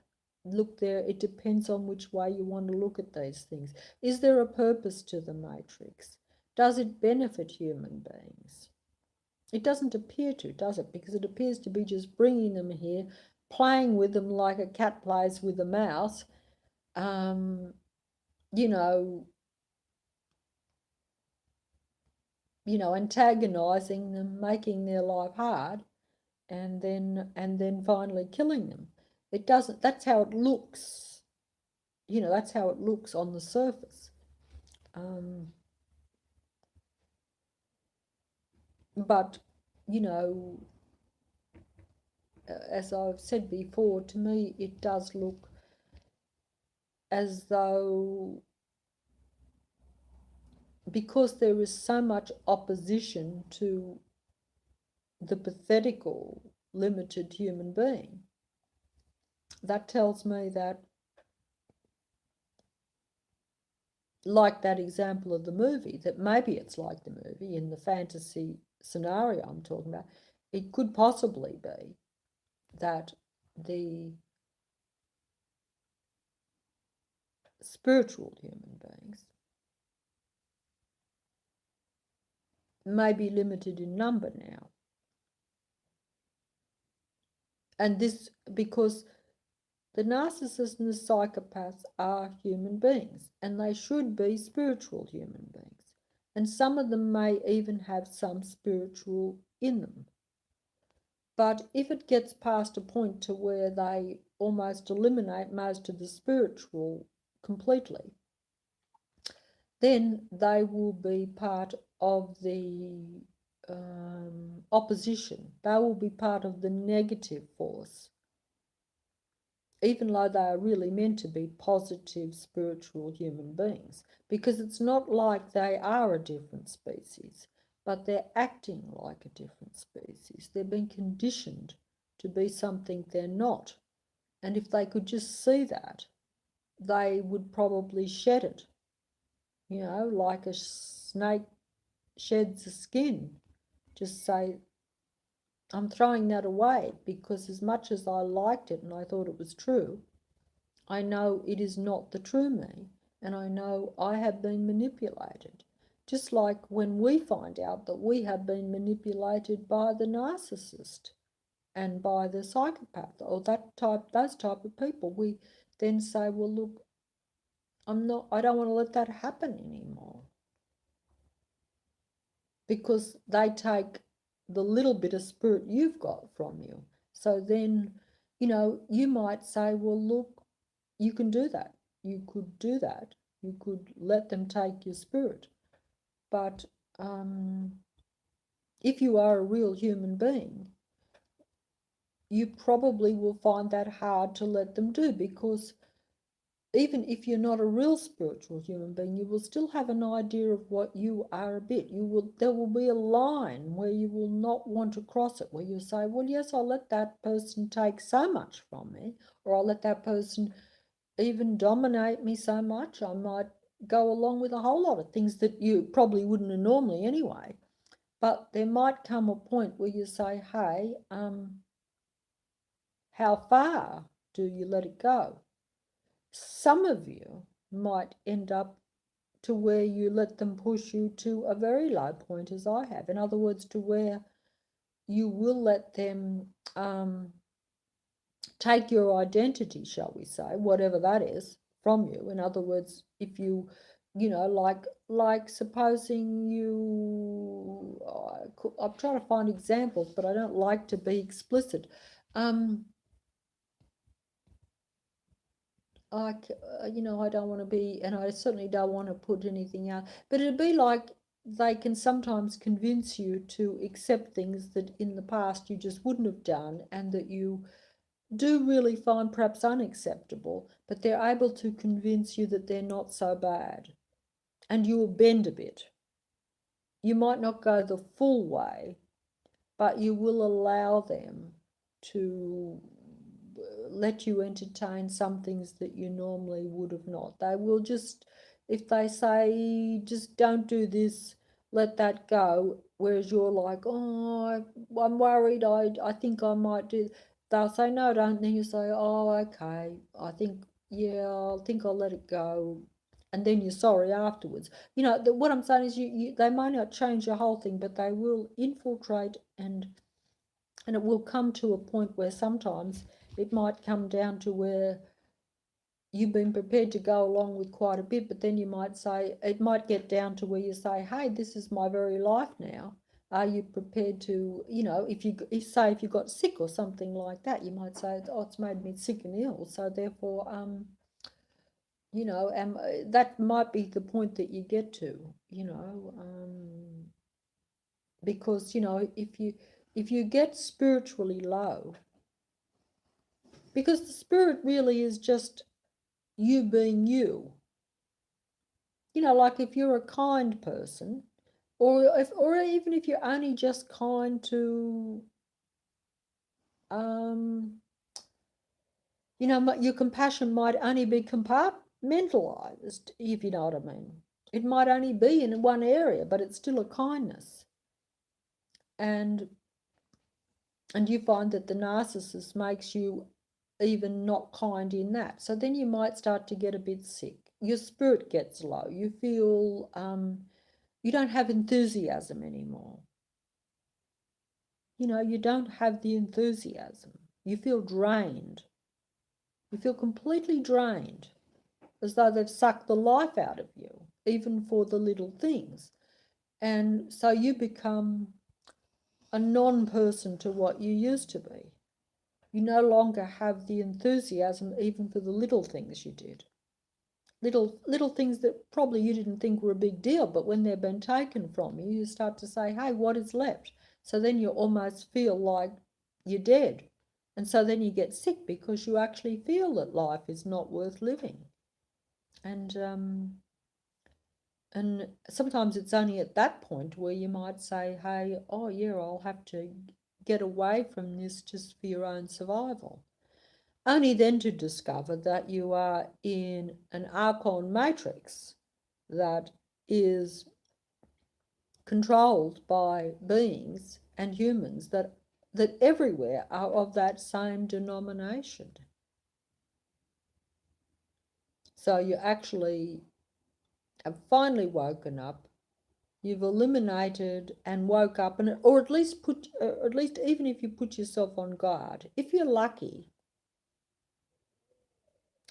and you become aware that people are a certain personality and you know their game, just like you can see sometimes the Archon game. Sometimes you can see the matrix being played out in front of you. Doesn't make it any more pleasant. Doesn't always mean that you can stand back and say, this is fantasy, I can just close my eyes and ignore it. No, it doesn't mean that at all. It should mean that. You know, that old saying, be in this world but not of this world, that definitely applies to the matrix. But as I've said before, that is not something that all of us can do.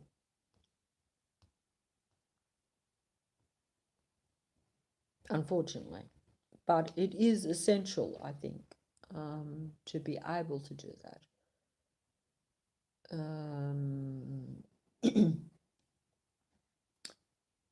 But it's the same, you know, so it is, if you know something, then you can protect yourself a bit, or you can back off a bit. You can even still deal with things, but they won't get you into that sword fight, shall we say. They won't get you into, I use that example that I've said before. In this world, the whole idea is like that old painting, which no doubt some of you have probably seen. I haven't seen it in person, but I've seen of it. You know, you have the whole idea of this world, I think, is to get two people and to get everyone, really. Like in that painting, the two gentlemen, two humans, are sword fighting. They're fighting one another to the death while they're going down in quicksand. But they're oblivious to going down in the quicksand. In fact, they don't even care that they're going down in the quicksand because they must be aware of it. But they're not aware because they don't care. They're more intent on destroying one another. That is the game of the Matrix. That is the purpose of the Matrix. Because that keeps the numbers down. That keeps the Matrix flowing. It keeps the negative energy, so it keeps the Matrix in existence. You know, and while humans choose to do that, because they could have at some point said, hey, we're going down in quicksand, I think we might leave this fight, at least leave this fight for another day. They might have even woke up and said, hey, this is the real problem, the quicksand. Perhaps we should shake hands and be friends and try to pull one another out of the quicksand. You know, help one another. But no. But you see, so, I've rambled, haven't I? I'm not sure if that made any sense, but that is kind of like, now whether there's other, so what I'm saying is there could be another purpose to the Matrix. Some people say there is, okay?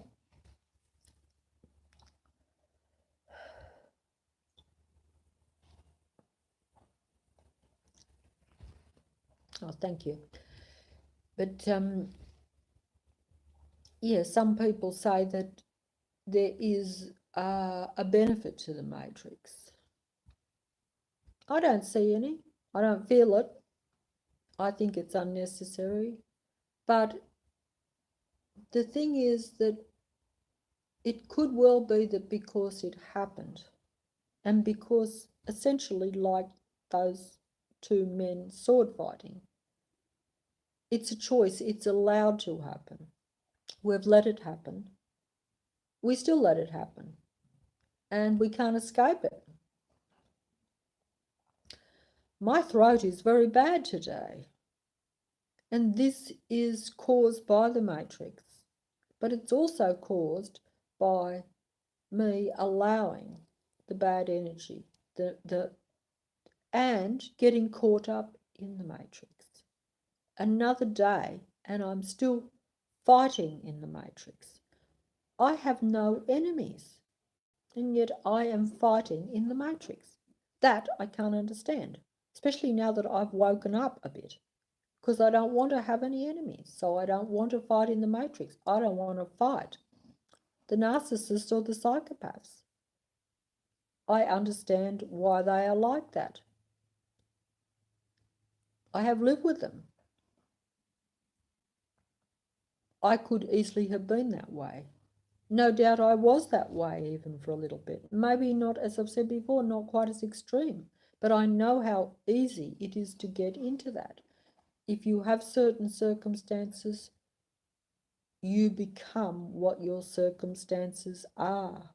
It takes a very I don't know what the word is, but it takes a very superior human being to not be totally pulled down by their circumstances.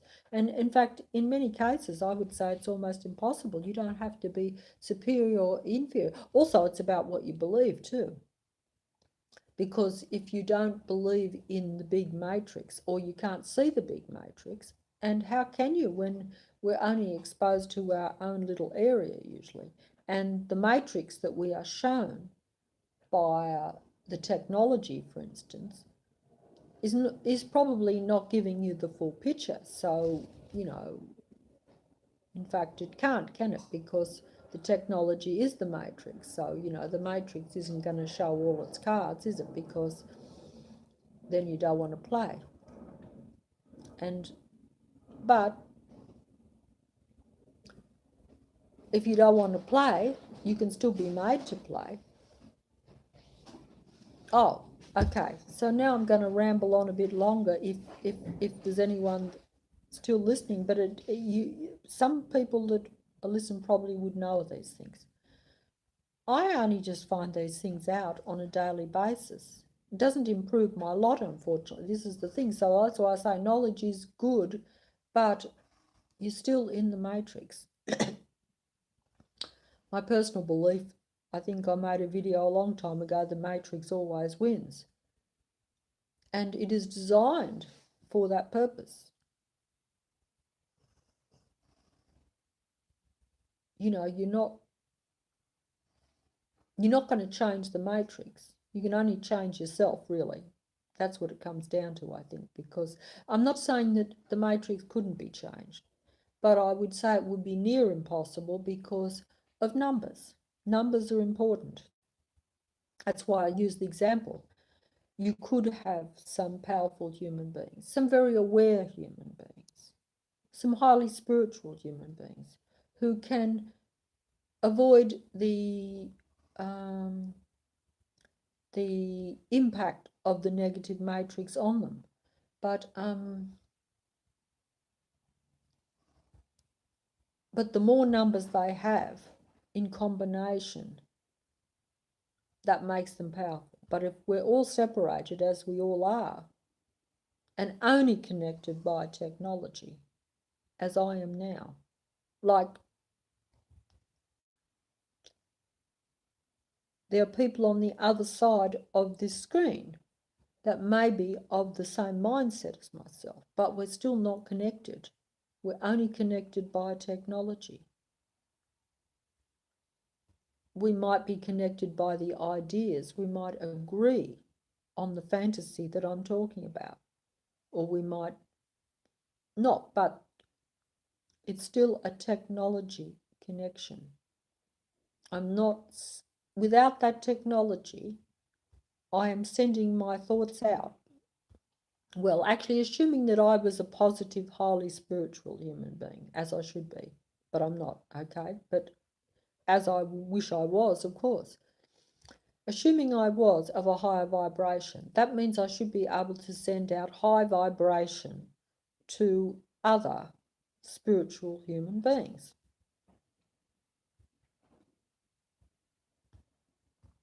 But, you know, I will be sending it out. But those human beings will be being manipulated and influenced by the matrix and influenced by human beings that are working for the matrix. Because like I say, if you're of a negative vibration, then you're working for the matrix. Consciously or unconsciously, it doesn't matter. I'm working for the matrix myself right now. I don't like the matrix most of the time, but I'm still working for it because every time they get me angry, frustrated, you know, like they make me dislike what I'm trying to love. Because understanding something is still not love. I could say I know why someone is behaving a certain way. But if they're coming at you with venom, with a weapon or something, you know, literally trying to destroy you, it's still going to get you angry. You're going to automatically go into anger mode, you're not going to just stand there and almost take it. You know,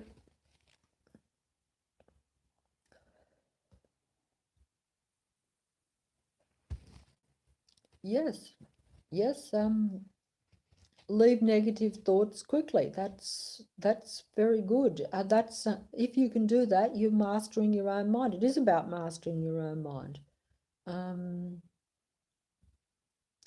Some of us have a mind that, there again, whether this is conditioning or whether you know, it probably is, but some people do have a mind. I know I do, where thoughts go round. It's almost in the personality. It can be good or bad, but if it's, you know, so, and also if the matrix is bombarding you, shall we say, with frequencies that are negative. By that I mean just, well, like for instance, okay, this is just common sense and this is just a reality thing. Like if I'm sitting here now and I'm saying to myself, yes, I will concentrate and think positive. And if a negative thought comes, yes, I will try to dismiss it. But then if a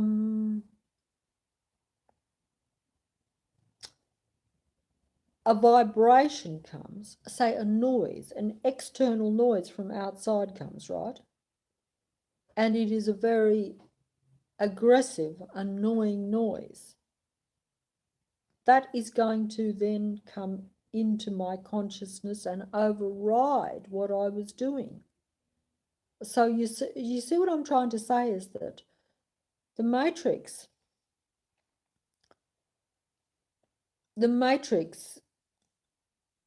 you could, unless you have set yourself up in circumstances where the matrix cannot hit you too hard. Now, I wonder where this would be, but certainly the more I would have to say honestly, like if you're living like where I do, right in a very big city, you can't control what goes on outside your four walls. In fact, you can't even control what goes on your four walls sometimes. You can hear the plane going over right now, like it is. And if you're outside and you hear that plane, the vibration from that, because it is so low, it just goes right through your head. And if you can think about anything except something being very angry, because that vibration alone is negative. That is not even dealing with human beings, but that is just a negative vibration, which I would challenge a lot of people to actually be able to ignore it. If it's not continual, you probably could, but if it's continual, then it becomes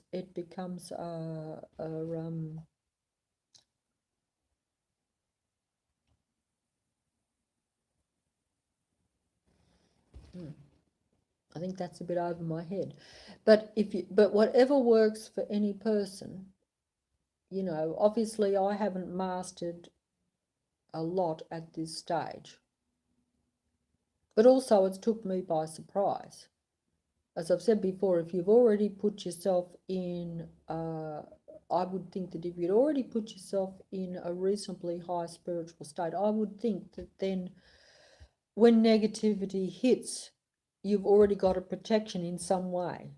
But if something has come on to you and then is continual, you don't get respite. I think you need respite. This is something. I've gone off the subject, I know, but I'm getting quite personal now and saying. But I think that we need respite. Someone told me,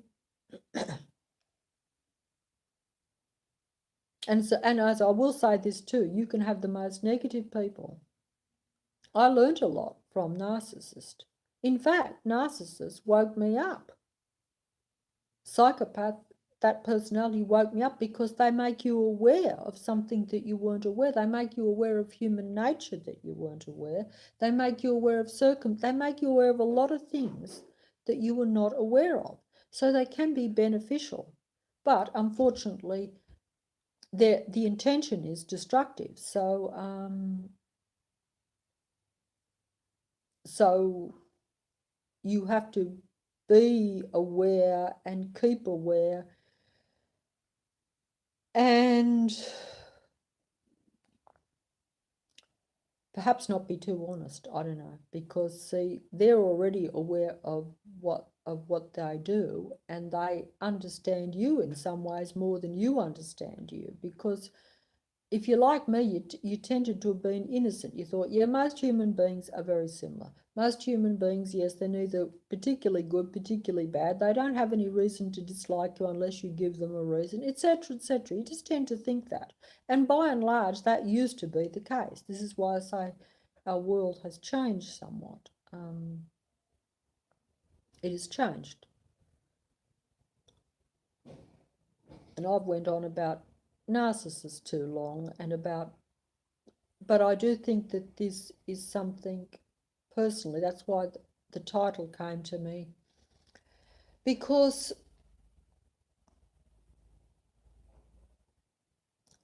this personality type, if it is much more prominent in our world now, in other words, if it is a lot more than the 2% that they talk about, which I would assume that it would have to be much more than 2%.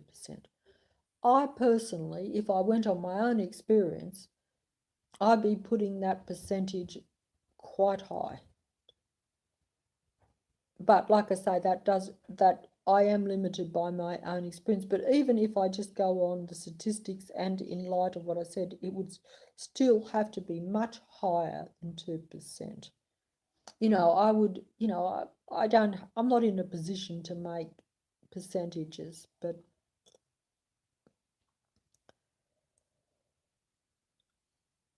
it would have to be much, much higher than that. And that also depends on other factors. I'm not gonna, I haven't got the energy to go into the reality that, as I said before, the movies say it all. Take the movies. Our reality, to me, they are the reality. The movies are the true reality, or at least the reality that we see, but we don't see it quite that same way. It's like human beings think they are all, most human beings think that other human beings are the same as them. Most narcissists are very suspicious of you and me and anyone else because they assume, and sometimes quite correctly, but I think they can probably spot this a bit anyway. But they assume that everyone is like themselves. So in their own mind, as I assumed that most people were a bit similar, so they assume that if they have ulterior motives, if they are negative and if they lie and if they cheat and if they assume that everyone else does the same. So therefore they are justified in their own mind in doing this because, hey, if if you're a liar and they know they are a liar, but if they also assume that you are, then they say, well, I'm justified in being a liar because there's no point in me being honest with her because she's a liar. So it works like this. It becomes a and also if they're not logical enough and rational enough to see when the person isn't lying. In other words, if they actually then will, because it's not a rational mind. I guess what I'm trying to say, and I said this at the start, is that, like I've always been perfectly willing to say that I'm not the most normal person in the world, and, who knows who's in or out of touch.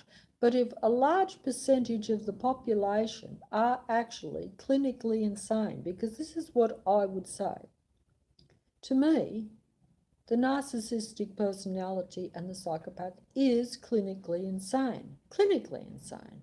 Most doctors would have said this years ago.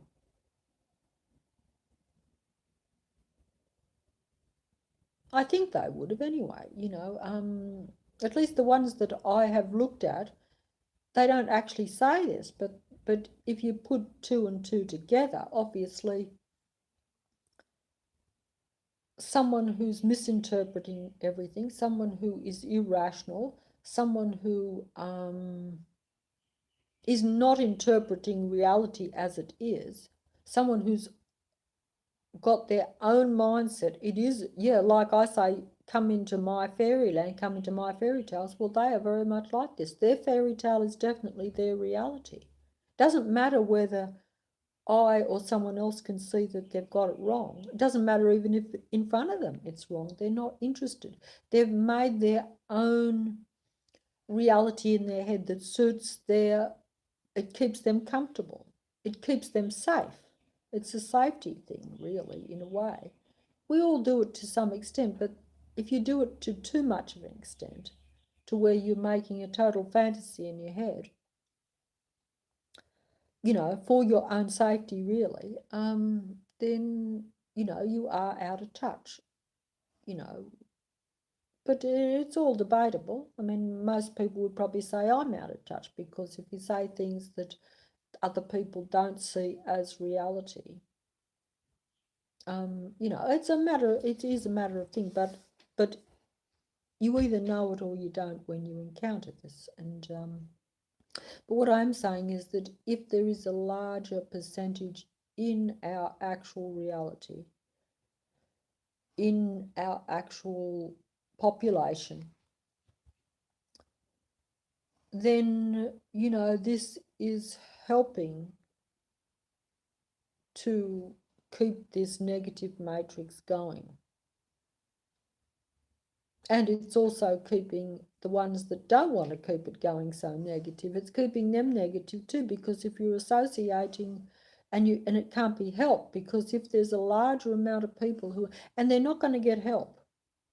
You see, this is another thing too, is that these people will not get help. They will not go and tell anyone their hurts or they will do the opposite. They will pretend that everything is good, whether it is or not. But either way, another thing too is that our actual world is making what is really not normal. Because if you have successful people who happen to be of that negative personality, that unempathetic personality,